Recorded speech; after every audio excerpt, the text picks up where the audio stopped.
আজ থেকে ভোলা সদর উপজেলার থানার কার্যক্রম শুরু হয়েছে। কোটা সংস্কার আন্দোলনের পর সরকার পদত্যাগ করে পালিয়ে যাওয়ার পরপরই পুলিশ বাহিনী তাদের 11 দফা দাবি করেছে। এ অপেক্ষা করে থানার কার্যক্রম বন্ধ ছিল।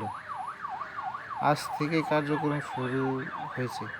সরেজমিনে দেখা গেছে যে বিভিন্ন গুরুত্বপূর্ণ পয়েন্টে ট্রাফিক সার্জন উপস্থিত ছিল, তাদের আসাতে সাধারণ মানুষ আশায় স্বস্তি ফিরে পেল।